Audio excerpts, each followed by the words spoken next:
Et bonjour à tous, très heureux de vous retrouver pour une nouvelle vidéo. Aujourd'hui, on va aborder une thématique un peu spécifique puisque ça va être lié aux travaux et ce sont un peu les points importants, clés à aborder lors d'un rendez-vous de chantier. C'est-à-dire, voilà, vous avez une entreprise A, peut-être une entreprise B si vous faites avec plusieurs entreprises, tout corps d'état. Ou après, ça peut être spécifique, ça peut être l'électricien, ça peut être le plaquiste, le plombier, etc.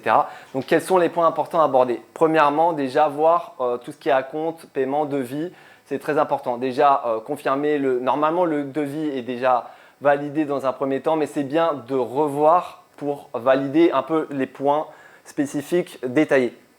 Vous avez ça, vous avez l'acompte qui est très important, pareil à valider. Si vous n'avez pas déjà signé les papiers, je pense que c'est le bon moment pour signer, bon pour accord, etc., etc. Ensuite, un point très important à aborder, c'est toute la planification. Donc, la date de début de chantier, normalement, c'est ce jour-là ou peut-être 2-3 jours après, en fonction de si l'entreprise a besoin de se préparer.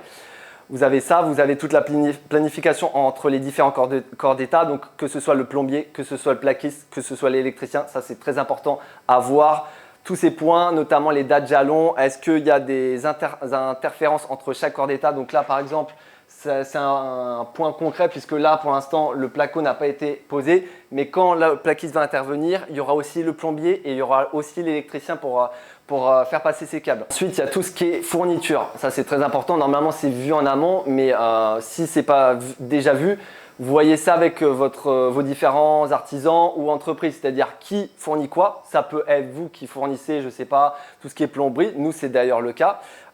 Et notamment les délais. Les fournitures, vous pouvez avoir des délais assez longs en fonction de si vous avez des équipements standards ou non. Nous, par exemple, on a des équipements, on a des délais de 2 semaines, de 3 semaines. Donc, faites très attention à ça.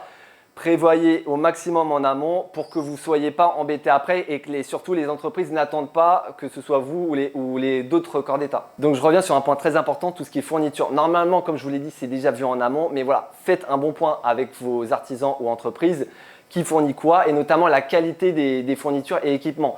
Voilà, si c'est du Grohe par exemple pour la plomberie ou autre marque, pareil pour l'électricité et pareil pour tout ce qui est autre fourniture. Et enfin, point fondamental, tout ce qui est intervention, voilà, dans les prochains jours, quelle entreprise va faire quoi, notamment l'exécution, c'est très important, notamment vous avez des problématiques. Nous par exemple dans cet appartement, on a de très grosses problématiques, que ce soit pour la climatisation, que ce soit pour la plomberie, enfin voilà, en fonction des espaces, nous là on a un appartement très petit, vous avez différentes problématiques, ça il faut faire un bon point, passer une voire 2 bonnes heures avec les différents corps d'état si vous avez plusieurs entreprises pour voir les différentes exécutions et surtout valider vous de votre côté, puisque je le rappelle c'est vous le client, valider les différentes interventions par rapport aux entreprises. Voilà, je pense que j'ai fini par rapport à cette thématique, j'espère que vous avez vraiment apprécié, n'hésitez pas à liker, à vous abonner si ce n'est pas déjà fait et puis on se retrouve pour de prochaines vidéos. Allez, à très bientôt.